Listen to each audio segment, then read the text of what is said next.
Bien, lo que van a escuchar aquí es la presentación, un resumen, digámoslo así, de el resultado de ese año sabático, que está condensado en un libro que probablemente se va a publicar por la Universidad del Valle y que recibe el mismo nombre de la conferencia. Para empezar entonces, quiero acudir a esta cita de Mallarmé en su obra Divagaciones. Ayudemos al agua a despejar su niebla.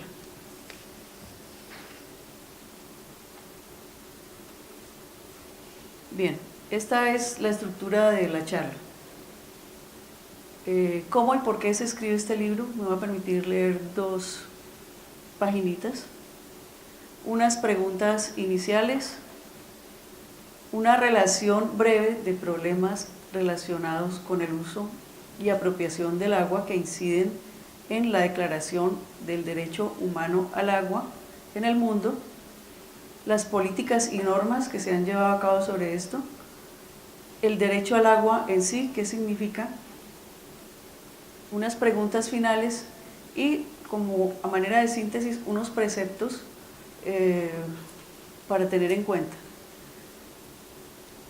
Y el sendero que sigue por el reconocimiento de otros derechos que están en ciernes.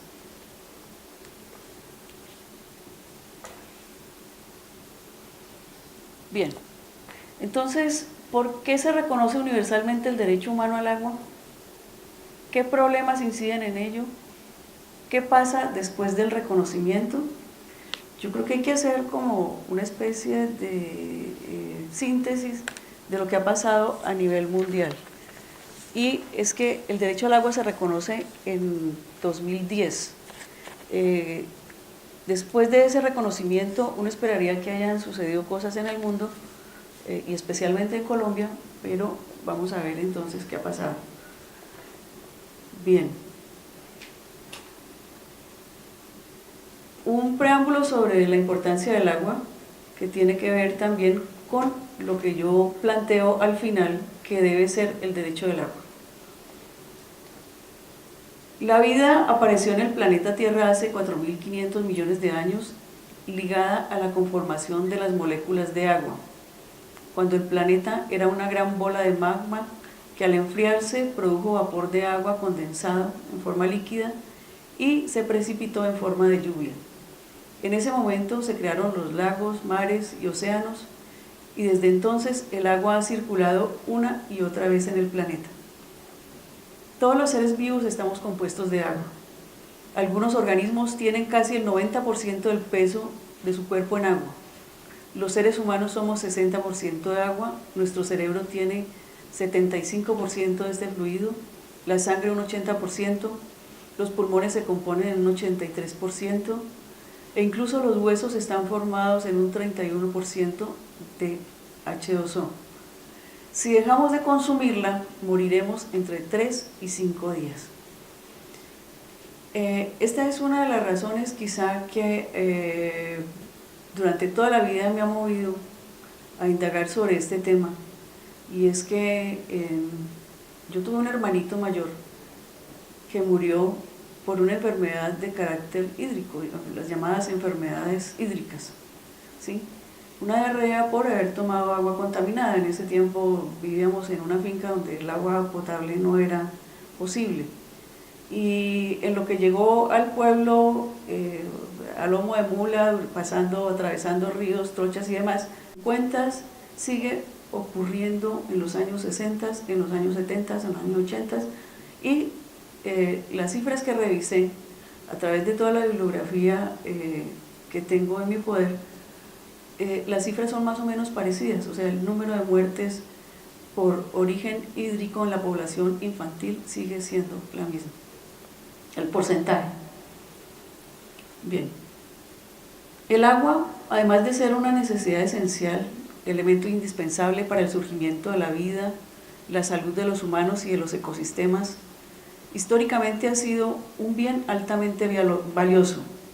Tiene relación directa con la fertilidad de las tierras, con la capacidad agrícola para la provisión alimenticia de los habitantes de grandes y pequeñas ciudades, con la producción, el transporte, el comercio, en fin, con todas las actividades, al punto que muchos enfrentamientos entre comunidades o estados se han dado por conquistar terrenos fértiles para la agricultura, rutas fluviales o directamente por apropiación del líquido.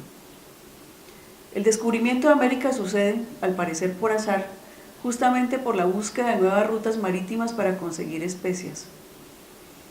También hay que recordar en la historia que muchas guerras se han dado directa e indirectamente por agua y alimentos, así como otras se presentaron claramente por la posesión de territorios, ríos y zonas estratégicas.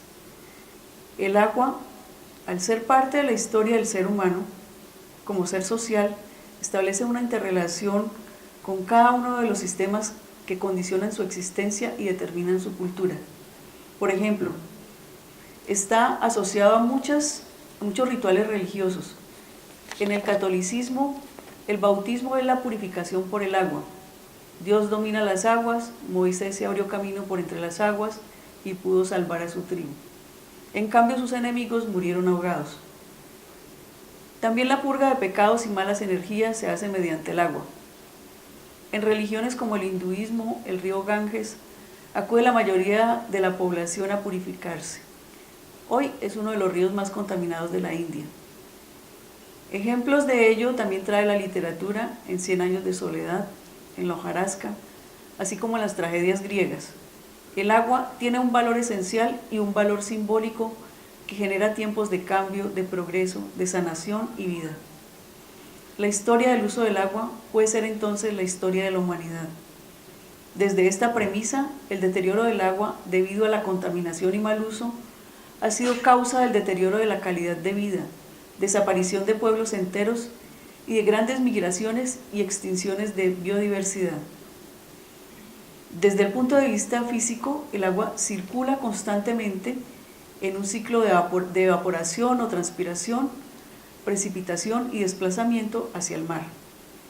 Los vientos transportan tanto vapor de agua como el que se vierte en los mares mediante el curso sobre la tierra, en una cantidad aproximada de 45.000 kilómetros al año. Esta cita es de la UNESCO. El agua es el medio de interconexión con todos los seres de la naturaleza. El agua limpia es esencial para todos los seres vivos. El agua potable es esencial para los seres humanos. Gracias a esta se ha ganado salud, calidad de vida y aumento del promedio de vida. En la última mitad del siglo XX y primeras décadas del presente siglo, se ha triplicado el consumo de agua en todo el mundo y se ha visto de manera incremental la escasez y el deterioro del líquido vital, que aumenta su demanda al ritmo del crecimiento de la población y del desarrollo económico, siendo el sector agrícola, el consumo humano directo y la industria los que utilizan la mayor parte del agua en el globo terráqueo. Sus consecuencias son, entre otras, la pérdida de capacidad productiva de los suelos, la salinización, la desertización, la erosión, la escasez de alimentos y las hambrunas. Bien, entonces en el curso de esta exposición voy a intentar responder estas preguntas iniciales. Bueno, el agua, yo creo que esto lo sabemos y los geógrafos que están aquí lo saben mejor que yo, ¿cierto? Se conforma por dos moléculas, dos átomos de hidrógeno y uno de oxígeno. Bien. ¿Qué situaciones nos encontramos? Este tema, situaciones ambientales, es un tema muy común en el argot de los ambientalistas. Yo no he encontrado un mejor término, pero me parece que ese no es el término apropiado, porque situaciones ambientales es como decir que no hay problemas. Pero bien, en general, tenemos problemas que se ocasionan por la finitud del recurso. Uno de esos problemas es el crecimiento de la población. Otro problema es la cantidad mínima al cual se tiene acceso, dependiendo de la zona geográfica o del estrato donde se viva. La contaminación de las aguas, la falta de saneamiento, y en la búsqueda de solución a esos problemas encontramos otros problemas, y es cuando el agua se hace polvo, cuando se construyen grandes represas, cuando se desvían los cursos de los ríos, y finalmente todo esto se convierte en una pérdida de biodiversidad, de sequía y demás. Otro problema es que a las aguas marinas llega todo, llegan las basuras, llega toda la contaminación, llega todo. Las aguas subterráneas, en la medida en que las aguas superficiales escasean, las aguas subterráneas también escasean. Y con todo esto se pone en riesgo la inseguridad y la soberanía alimentaria, teniendo en cuenta que la población crece y crece permanentemente. Bien, a nivel global, las necesidades van creciendo, la población ha aumentado en forma exponencial y los recursos son limitados y algunos no son renovables, a pesar de que los organismos internacionales, algunos nos dicen hay agua para todos. El problema es en qué condiciones. He aquí un grafiquito sobre, este es del Banco Mundial, el crecimiento de la población a través del tiempo, entre 1950 y 2100. Estamos aquí, en este punto, 2018, donde tenemos una población aproximada de 7.597, 175, 534. 7.000 millones y medio de habitantes en este planeta, y con demandas crecientes, y como vemos, la población sigue un ritmo constante de crecimiento a través del tiempo. Entonces, eso ha aumentado el consumo del agua, sobre todo en la última mitad del siglo XX, primeras décadas del presente siglo, dadas las condiciones de producción, incremento también que se demanda al ritmo del crecimiento de la población, del desarrollo económico y del sector agrícola, que cada vez pues tiene más necesidad del agua.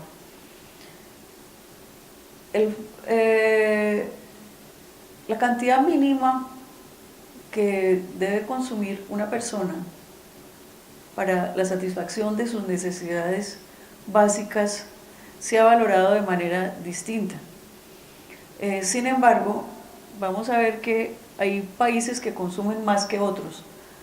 Encontramos este dato del Foro Económico Mundial de 2017 que nos dice que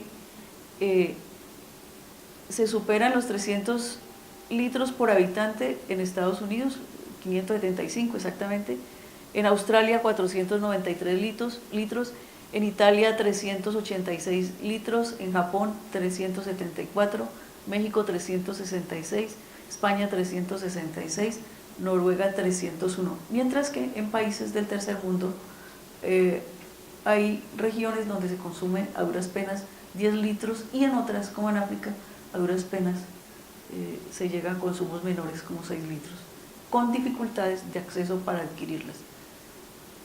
Bien, la cumbre de Río 92, en el programa 21, estableció que el mínimo debería ser 40 litros.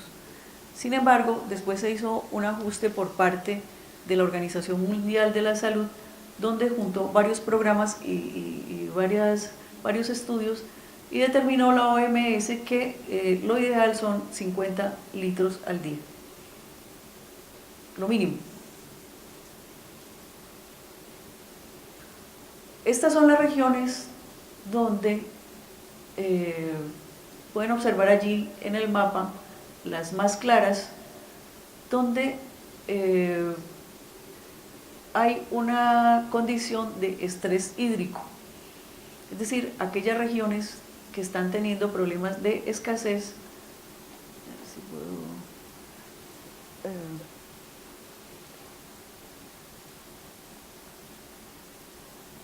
esta zona que corresponde precisamente a la zona del trópico norte, trópico de Cáncer, ¿sí? me corrigen los geógrafos, es precisamente la zona con mayor escasez de agua en este momento. Es la zona donde se extraen más aguas subterráneas y es la zona proveedora de recursos precisamente para el norte del planeta.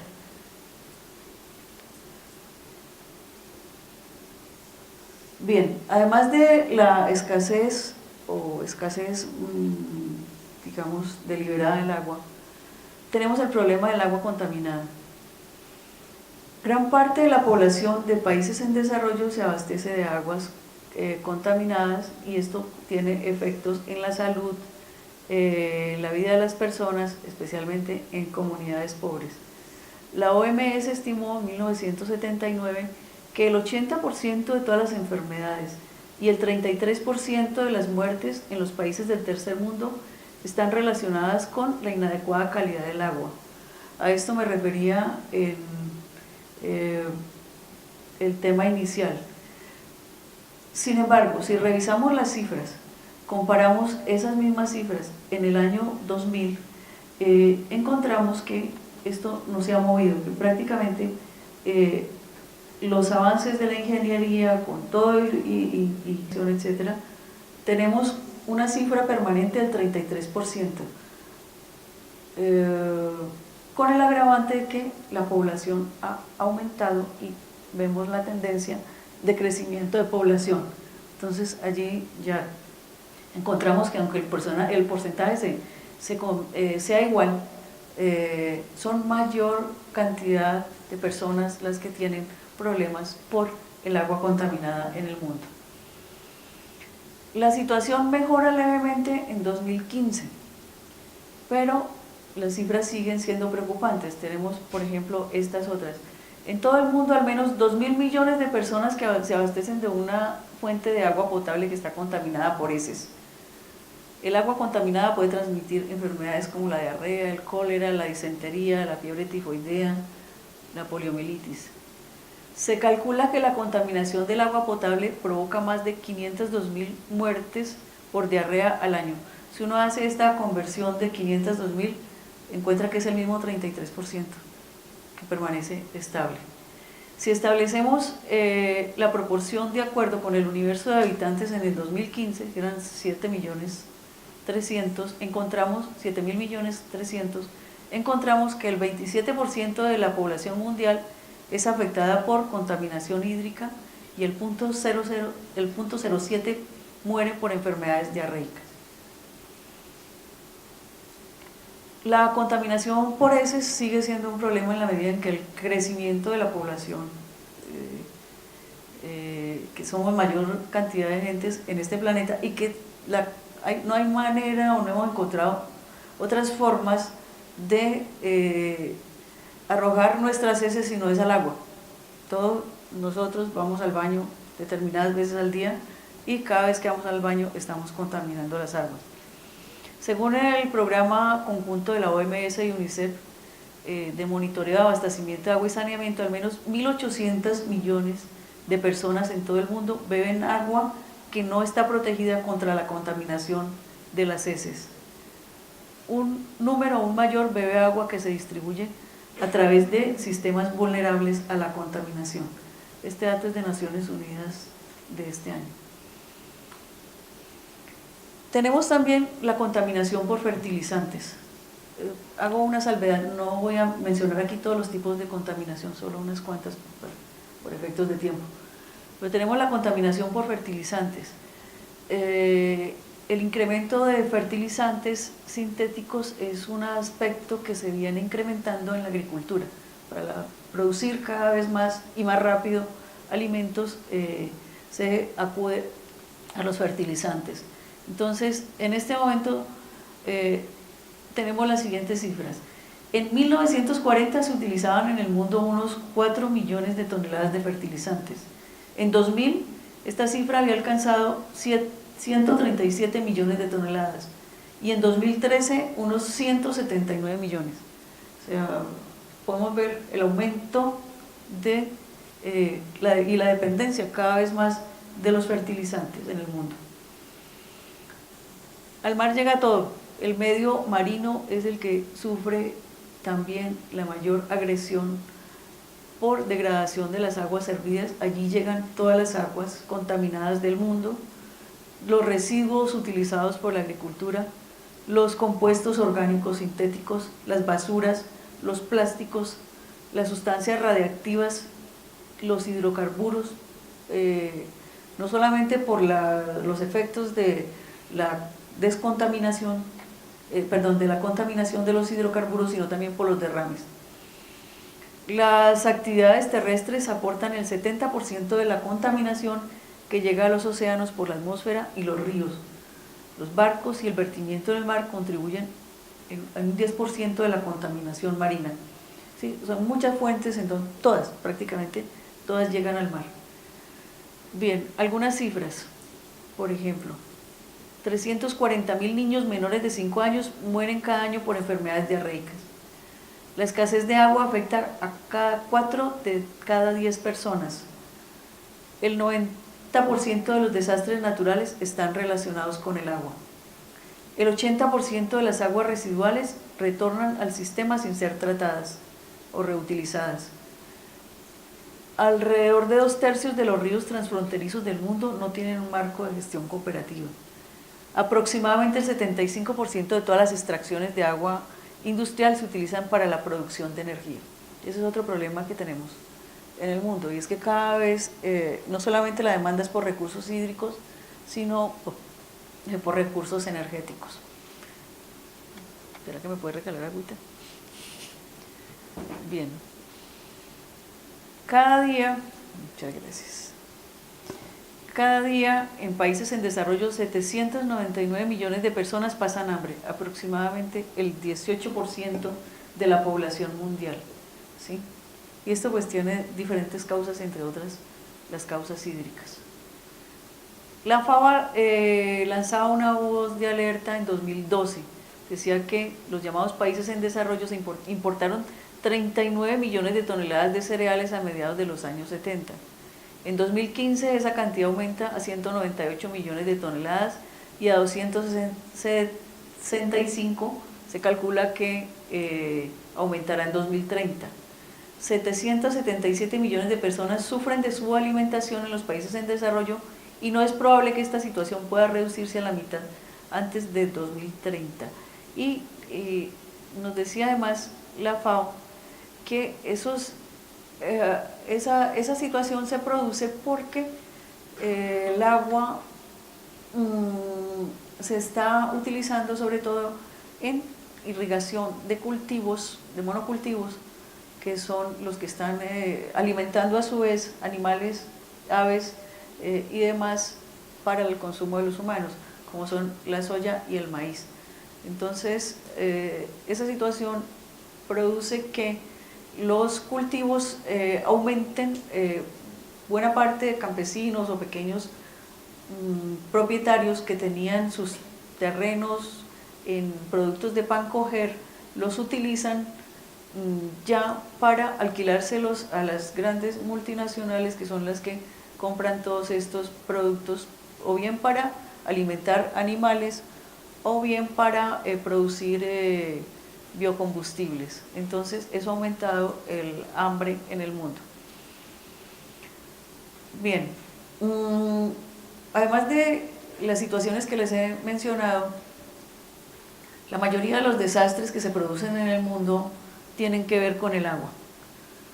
El número de víctimas de diversos desastres naturales aumentó de 147 a 211 millones por año entre 1991 y 2000. En el mismo periodo, más de 665.000 personas perecieron en 2.557 desastres. De estos últimos, las inundaciones representaron alrededor de un 50% de las enfermedades transmitidas por el agua. Las inundaciones causaron 15% de decesos y las sequías 42% de pérdidas de vidas humanas, y no solamente de vidas humanas, son las que están contabilizadas. De animales y plantas no hay datos. Bien, pero estos desastres se producen también por otras situaciones, y es que la construcción de grandes represas, el desvío de grandes fuentes hídricas para abastecer de agua a los acueductos de grandes, pequeñas y medianas ciudades, ha ocasionado que esas obras de ingeniería produzcan luego otros efectos desastrosos. Es decir, son remedios que se vuelven peor que la enfermedad. Y aquí uno puede encontrar las emisiones de polvo que se dan en el mundo. Hay algunas que son por causas naturales y otras que son por causas atrópicas. En el colorcito más tenue, ustedes pueden observar allí el porcentaje de desastres por fuentes de emisiones de polvo, que cada vez van aumentando más. O sea, las emisiones por polvo, digamos que la naturaleza las tiene, y eso pues alimentado con los vientos y demás, pero las emisiones de polvo por situaciones antrópicas están aumentando cada vez más en el mundo, y ustedes pueden encontrar allí entonces esas fuentes de emisiones. Hay otras situaciones que se están presentando, y es que las grandes infraestructuras que se están haciendo, que se están construyendo para alimentar grandes ciudades, están produciendo también sequías que luego se convierten en zonas áridas, zonas secas, y posteriormente entonces empiezan a convertirse en tormentas de arena y polvo. Aquí podemos encontrar uno de esos ejemplos, que es el mar de Aral en Kazajistán, donde vemos el retroceso del mar de Aral por una gran obra de infraestructura que se construye, ¿sí? El mar ya no retroalimenta ciertas zonas de cultivos, y eso produce, este dato lo pueden encontrar en la red internet. Y lo que se está viendo en el mundo es que además de eso están ocurriendo, bueno, aquí tenemos un caso reciente como es el de Hidroituango, ¿sí? Pero hay un caso que se puede mencionar también, es el del lago Owens en Estados Unidos, en Los Ángeles. Es un lago que por efectos de la construcción de un acueducto conectado al río de su mismo nombre, ese río empieza, digamos, el lago ya no se retroalimenta del río y poco a poco se va secando, y es una de las fuentes de polvo antropogénico en los Estados Unidos y de las tormentas de polvo y arena, ¿sí? Entonces esto no es gratuito. Trump decía que los africanos le estaban mandando las tormentas para allá. Pues, es cierto.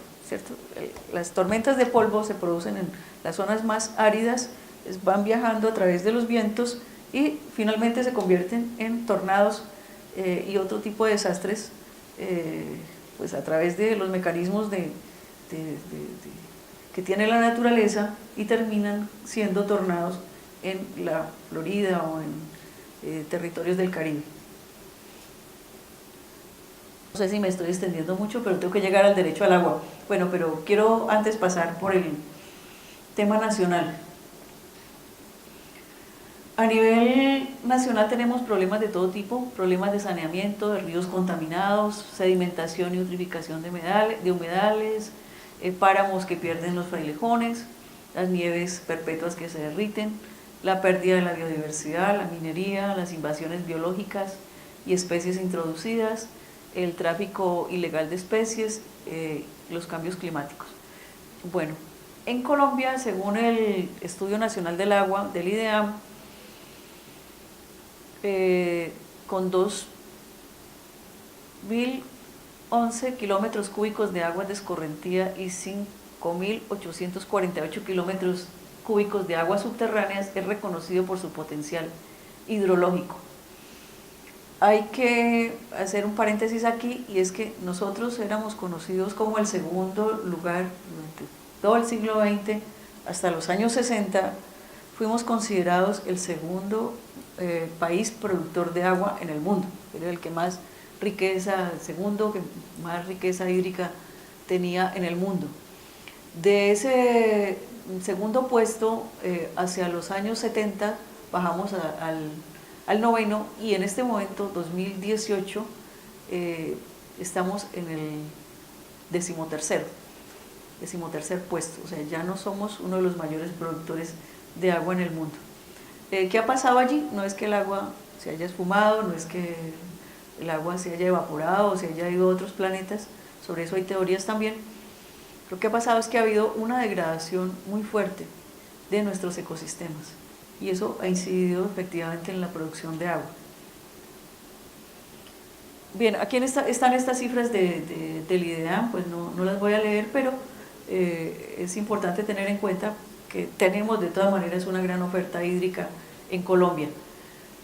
Pero esa oferta hídrica ha ido también produciendo otros desastres que ya no son de carácter solamente natural, sino que han sido producidos por efectos de las infraestructuras, por efectos de los crecimientos urbanos, por efectos de los rellenos, por efectos de la deforestación, ¿sí?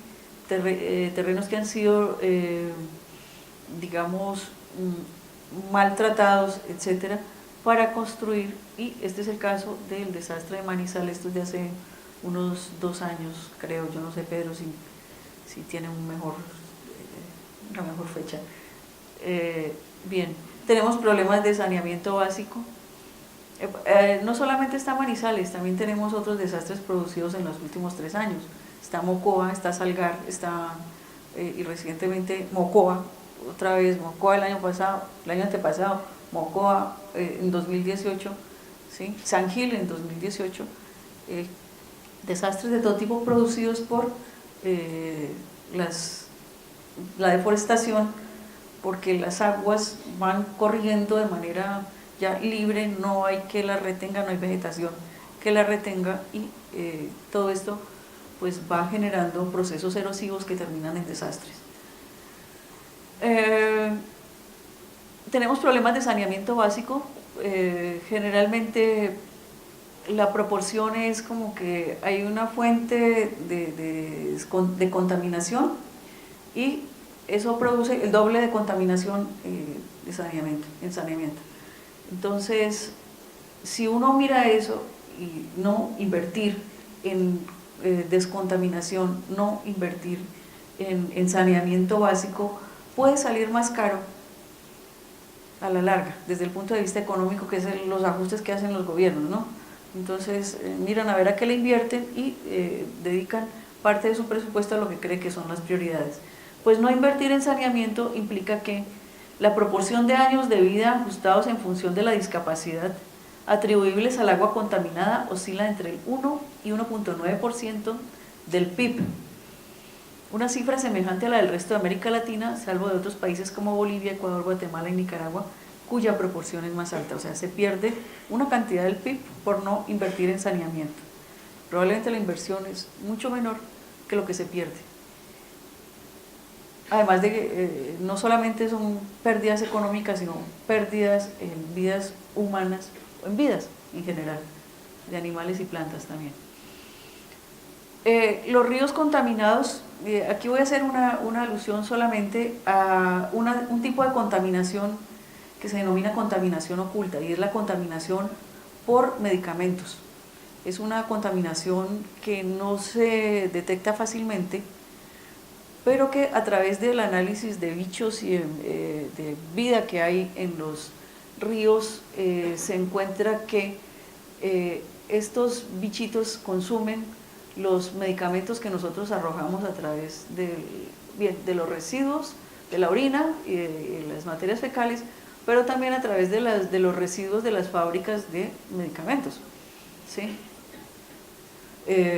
Entonces, todo esto va a parar a las aguas, estos bichitos los consumen, estos animales los incorporan, y eso está creando problemas también, no solamente en las aguas, sino en los seres humanos, que volvemos a beber esas mismas aguas con estos bichitos que ya tienen resistencia a esos medicamentos.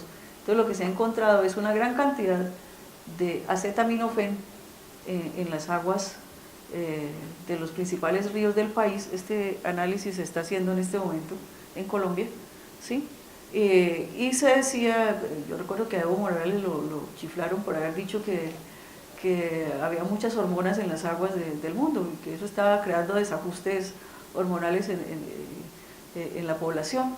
Y claro, efectivamente el análisis de las aguas ha dado que a partir de los años 60, por la píldora anticonceptiva, todas esas vertidos van a parar a las aguas que después nosotros mismos volvemos a ingerir sin tratamientos adecuados.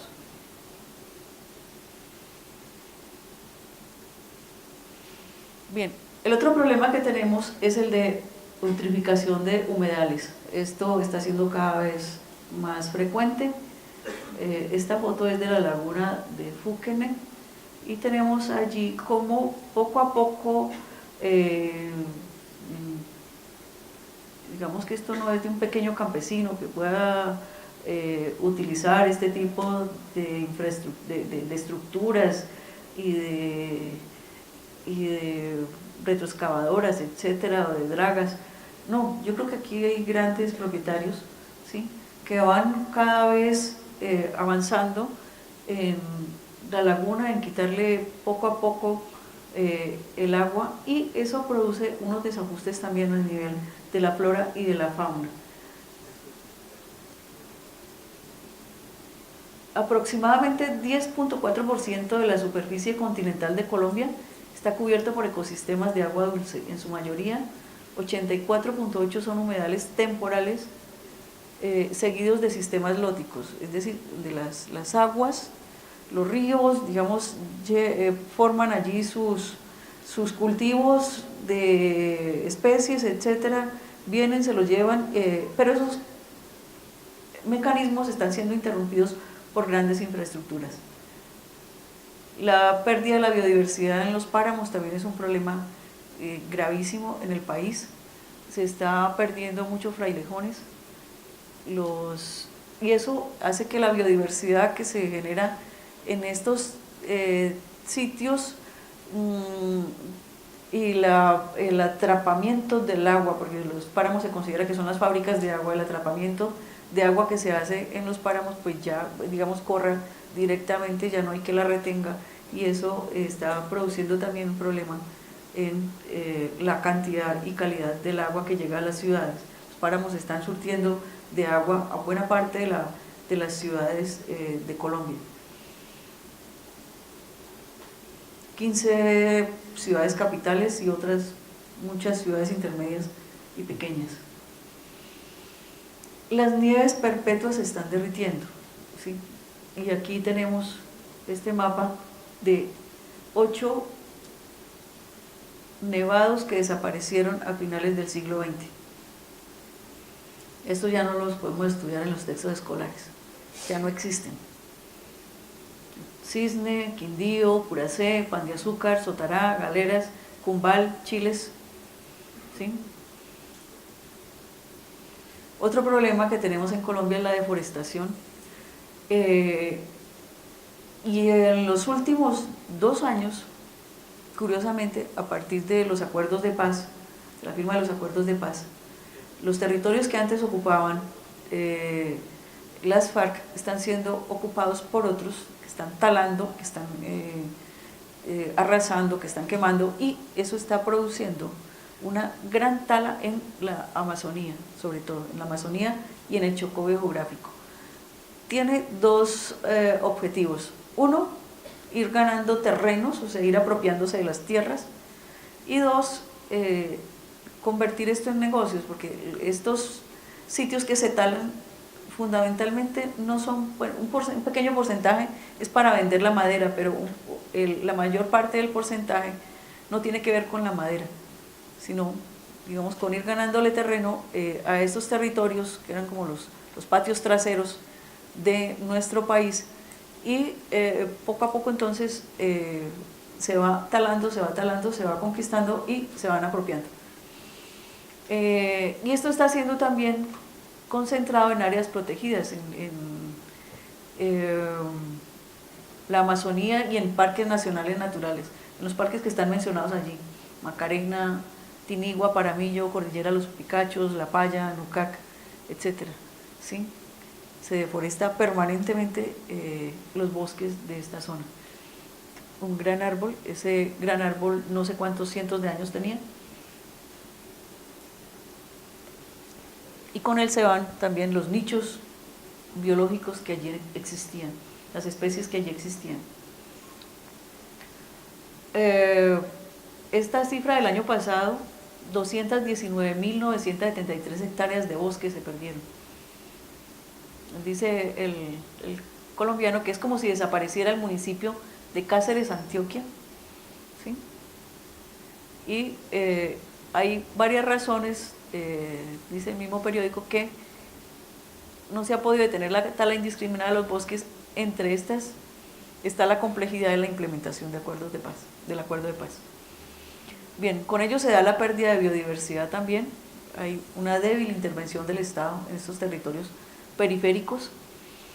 Bien, hay otras causas de pérdida de biodiversidad, que son las invasiones biológicas y las especies introducidas. Al país han llegado especies como el caracol africano, ¿sí?, que prácticamente en este momento son una plaga. Lo trajeron al país para producir babas, crema de baba de caracol, que era buena hasta para todo. Eso lo venden a uno, se lo meten por los ojos. Los cultivos de comercio ilícito, las fumigaciones aéreas, el tráfico de especies exóticas, la minería, el uso de plaguicidas y pesticidas. Las sequías también provocan pérdidas humanas, económicas y ecológicas, pero digamos el mayor sitio que demanda más agua en el país por la gran sequía que hay es La Guajira. La Guajira en este momento presenta la mayor escasez, y es una escasez que no solamente tiene que ver con la zona, con el desierto, sino también con las intervenciones atrópicas de las grandes empresas multinacionales que se mueven en la zona, que han desviado los cauces de ríos y quebradas, que han desviado el río Rancherías para sacar de su lecho, para explotar el carbón, también de los políticos. Y en esto se configura otra cosa que en el argot ambientalista se conoce como el geocidio. O sea, ya no es solamente la figura del genocidio, sino del geocidio. ¿Por qué? Porque hay una intención clara de parte de unos sujetos de apropiarse de unas zonas o de desviar unas zonas para producir grandes réditos económicos. La pobreza, el hambre y la desnutrición pues son correlativas a todas estas situaciones. Bueno, me dirán entonces, bueno, ¿y esto qué pasa entonces? ¿Hay soluciones a la vista? Hemos visto soluciones a través del tiempo: cumbres de la tierra, foros mundiales del agua, pactos, tratados, convenios, políticas, normas y la Declaración Universal del Derecho Humano al Agua. Me voy a permitir relacionar solo algunas de estas cumbres y foros mundiales. En 1971 la UNESCO crea el programa El Hombre y la Biosfera. También en 1971 se crea también a instancias de la UNESCO la Convención de Ramsar para la protección de los humedales. En 1972 se realiza la Cumbre sobre el Medio Humano de Estocolmo. En 1977 se realiza la Conferencia de Mar del Plata, Argentina, es la primera conferencia sobre el agua potable. Perdón.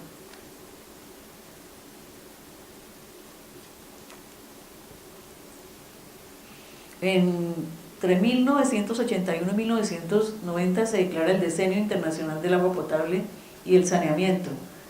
En 1992 se realiza la Conferencia Internacional sobre el Agua y el Medio Ambiente en Dublín, Irlanda, la SIAMA. En 1992 también la Conferencia de Naciones Unidas sobre el Medio Ambiente y Desarrollo. La Cumbre de Población y Desarrollo de la ONU en el Cairo de 1994. La Cumbre del Milenio de Nueva York en el año 2000, la Conferencia Internacional sobre el Agua Dulce de Bonn en 2001, la Cumbre Mundial sobre Desarrollo Sostenible de la ONU en Johannesburgo en 2002, el Informe sobre Desarrollo Humano del Perú en 2003, se declara otra vez el Decenio del Agua en 2006-2015, la ONU declara el derecho humano al agua en 2010, ¿sí?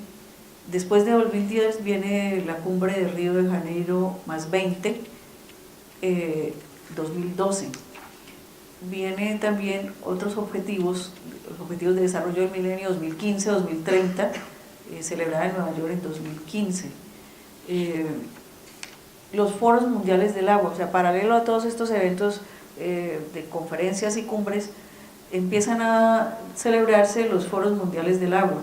Esto, el primer foro se realiza en Marruecos en 1997, el segundo foro en La Haya en el año 2000. En el año 2003 se realiza el tercer foro mundial del agua. En el año 2006 el cuarto foro mundial del agua. Ese se realiza en México. En Turquía, Estambul, en 2009, el quinto foro mundial del agua. En Corea, el séptimo foro mundial del agua. Y el último, celebrado en 2018 en Brasilia. De este foro tuvo un foro alternativo, que es un foro de organizaciones comunitarias y ONGs del agua, paralelo, donde piden resultados de políticas precisamente. O sea, se han realizado cualquier cantidad de eventos mundiales, pero esos eventos, digamos que no han tenido efecto, porque paralelo a la celebración de cada foro, de cada conferencia, hay unas cifras, yo las documento allí en el libro, ¿sí?, de lo que está pasando en ese periodo en el mundo, y lo que se ve es que todas esas cifras se van incrementando. ¿Qué significa entonces que se declare el derecho humano al agua? Es importante porque al declarar el derecho humano al agua ya no es un asunto de mera voluntad cumplir con él, es un asunto obligatorio de parte de la ONU. Entonces, y los países suscriptores de la ONU están obligados a cumplir con este derecho ya declarado derecho universal.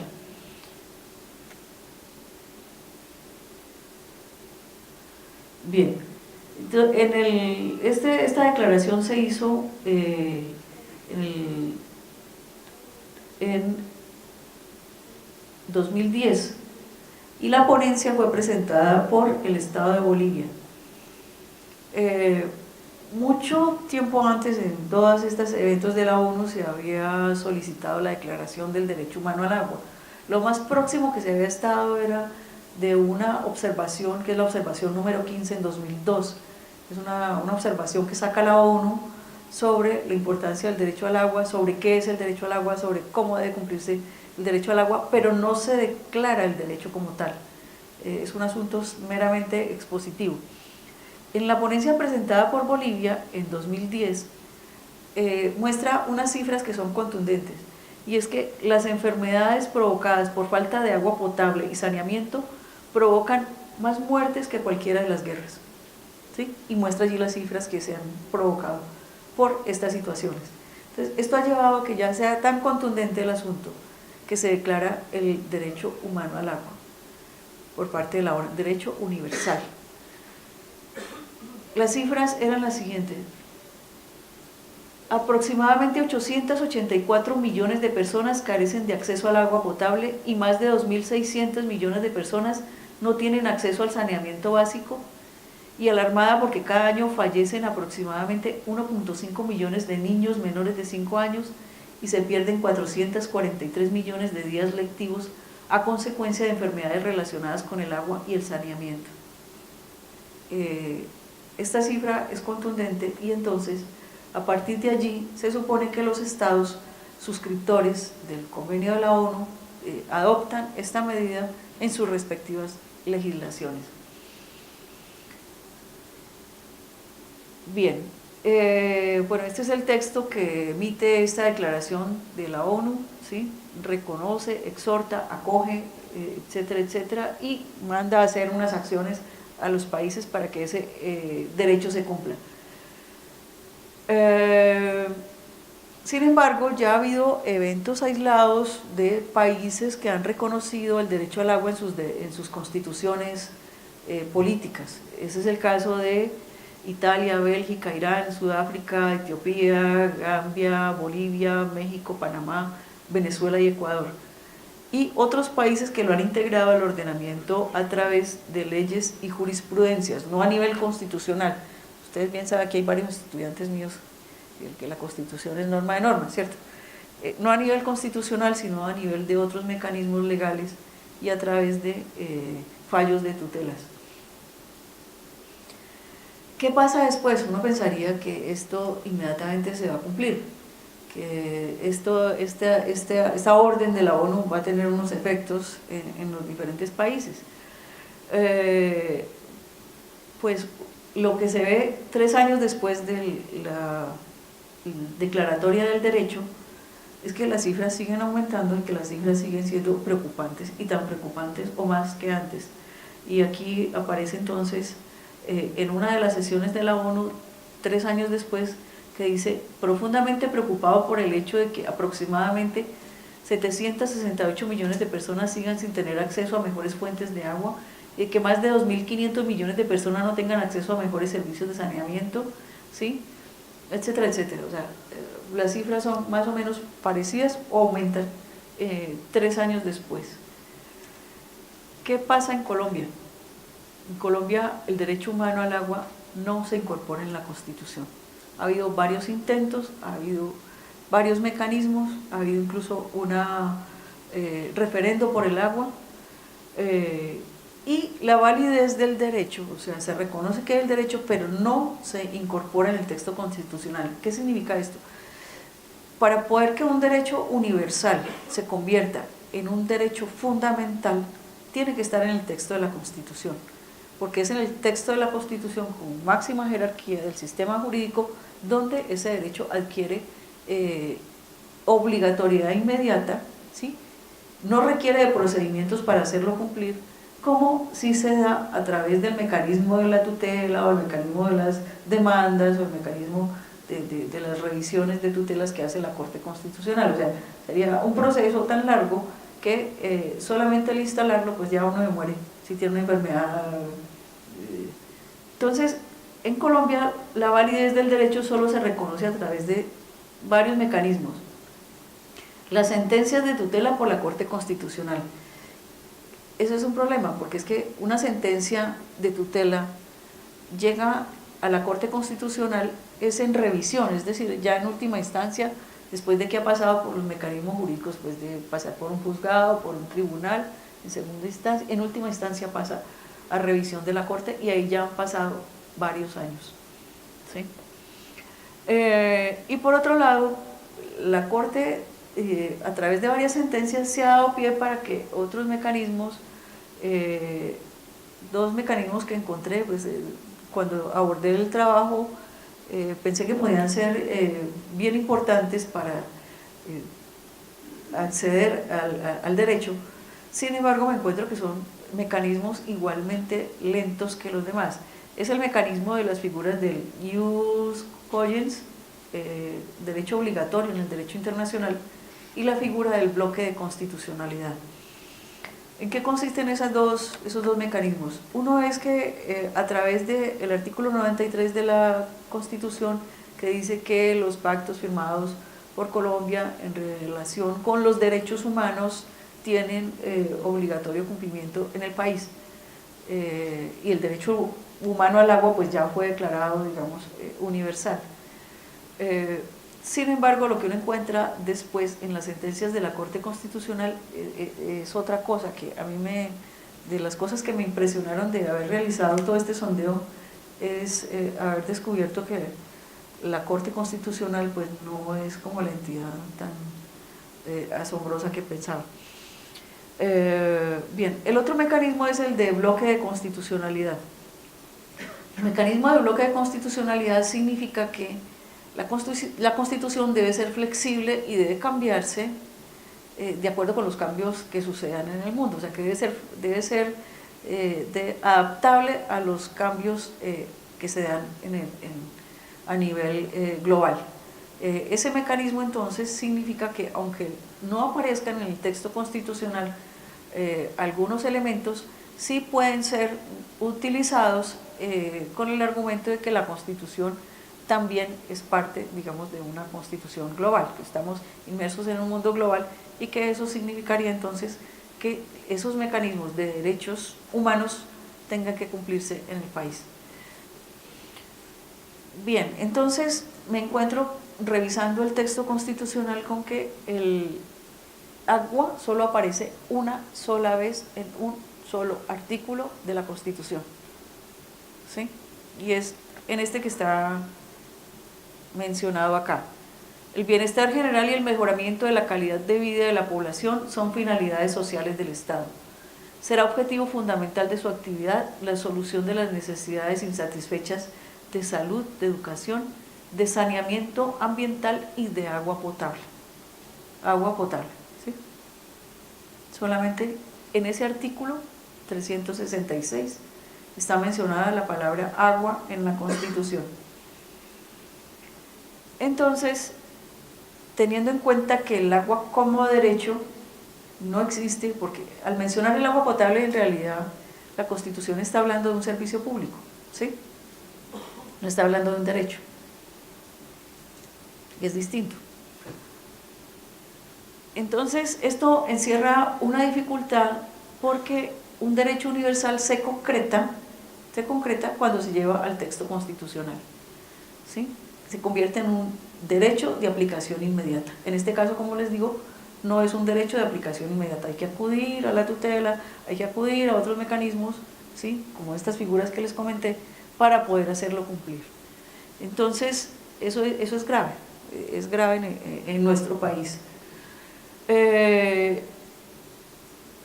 A través de mecanismos, analicé algunas sentencias de la Corte, hay muchísimas, pero hice como un barrido de sentencias fundamentales y me encontré con 3 tendencias en esas sentencias de la Corte sobre el agua.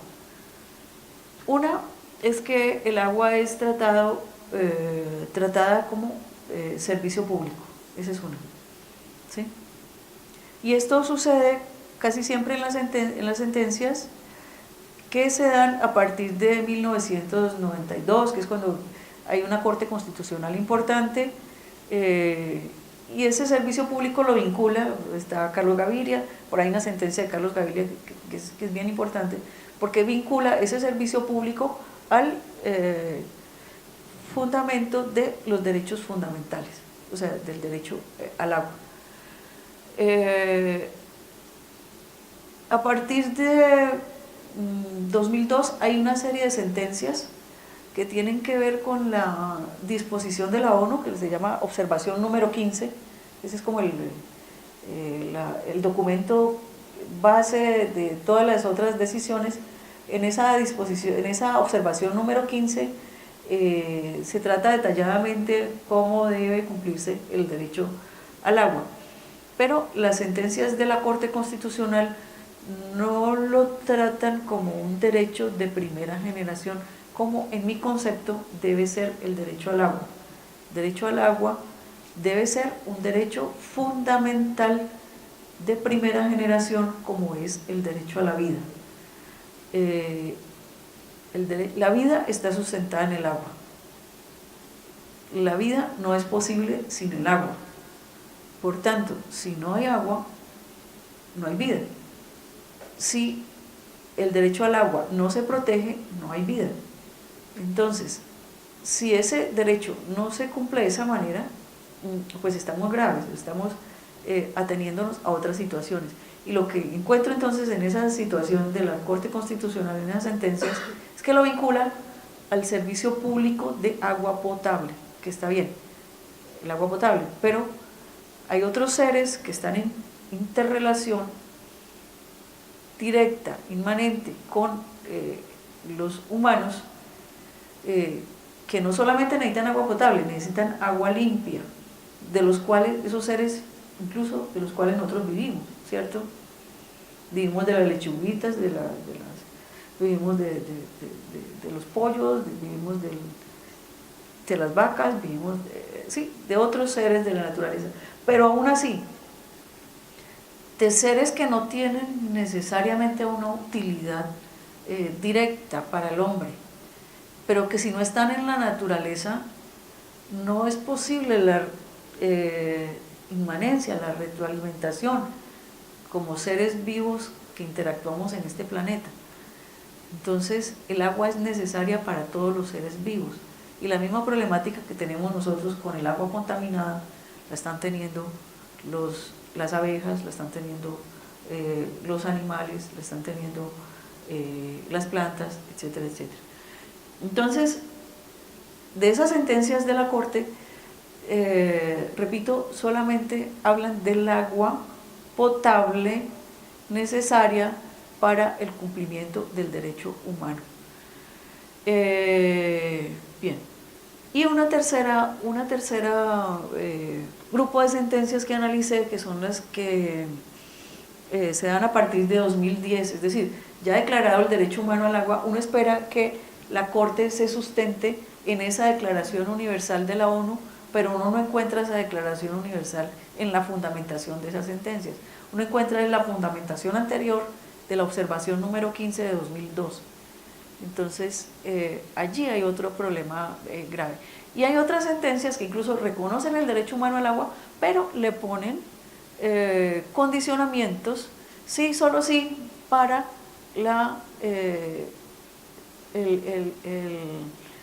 para la alimentación de seres humanos, ¿sí? Entonces hay allí una condición como retrógrada de la Corte Constitucional. Solo hay una sentencia que me encontré ya al final, que es de 2014, que efectivamente recoge el derecho humano al agua de la ONU, recoge, digamos, todas las disposiciones y habla de la interacción que debe existir entre todos los derechos humanos.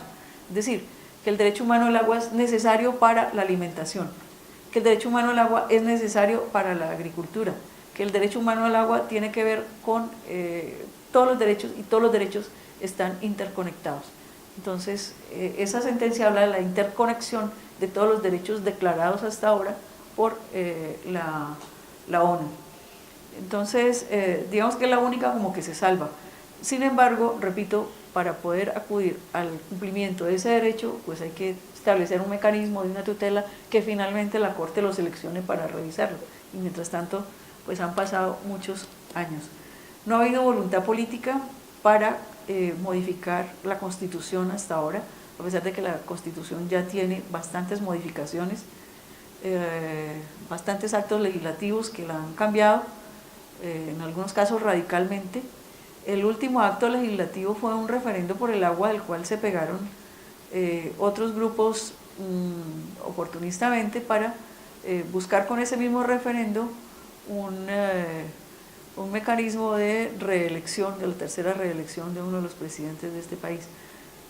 Y eso mismo hizo que ese referendo se hundiera, porque hundía la reelección, se hundió también el mecanismo de la convocatoria a ese referendo del derecho al agua.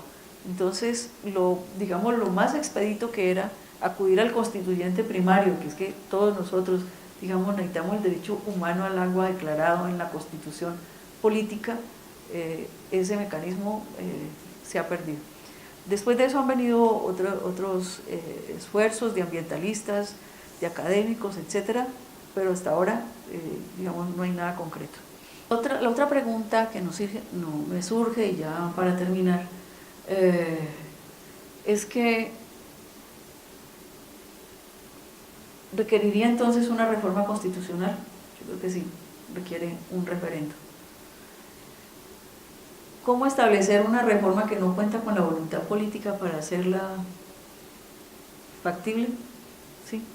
Hay mecanismos jurídicos alternos, les decía, bueno, están estos mecanismos del ius cogens, el bloque de constitucionalidad, pero no son mecanismos expeditos, pero son mecanismos que de todas maneras se pueden utilizar. Pero la pregunta que me surge, digamos, concretamente es si el derecho al agua debe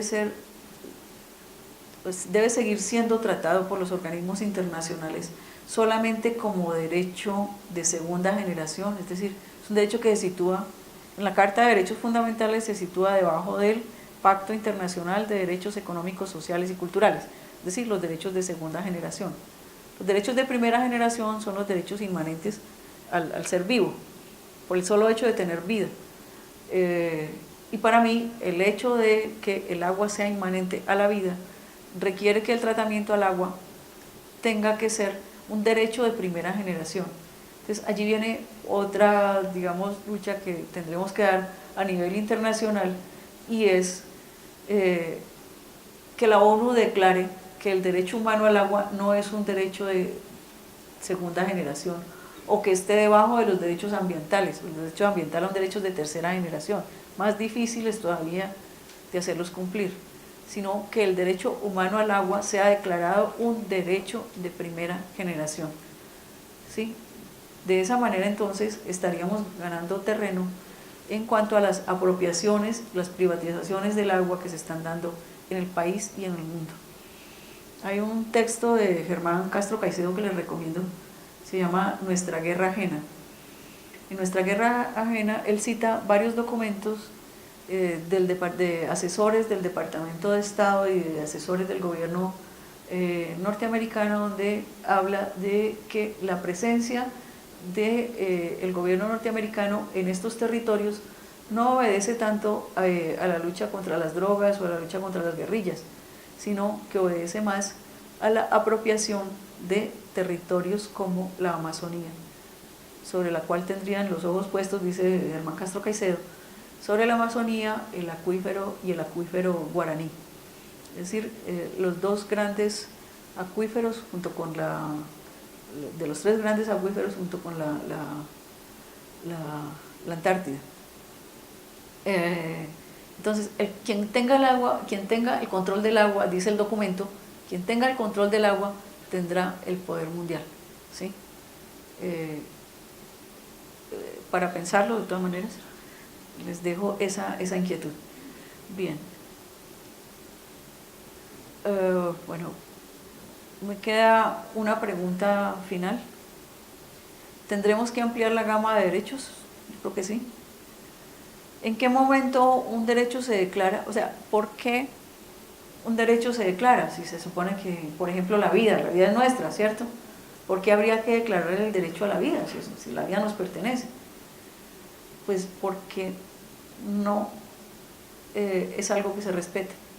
El derecho tiene que declararse en la medida en que empieza a haber problemas, en la medida en que tiene que haber, en que empieza, digamos, tiene que haber reglamentaciones para que, reglas de juego, para que el mundo se comporte. Bien, esta última frase que les quiero dejar allí: el agua es algo en constante movimiento, errante, y ha de continuar necesariamente siendo, por ley natural, común, de manera que en lo que concierne a las aguas, yo puedo ejercer la propiedad solo de forma temporal, transitoria, en usufructo. Esta frase es de un tratadista y parlamentario británico que no escribió nada, pero que era famoso en ese entonces en Gran Bretaña, William Blackstone, comienzos del siglo XX, Vandana Shiva en su libro Las Guerras del Agua. Y otra frase con la que quiero finalizar es esta frase de Mallarmé, en su texto Divagaciones que veíamos al comienzo de la exposición. Si Mallarmé nos invitaba a ayudar al agua a despejar su niebla, desde la perspectiva jurídica hay que decir que necesitamos despejar la niebla de los obstáculos legales y la falta de sensibilidad para proteger las corrientes de agua libre y saludable. Muchas gracias.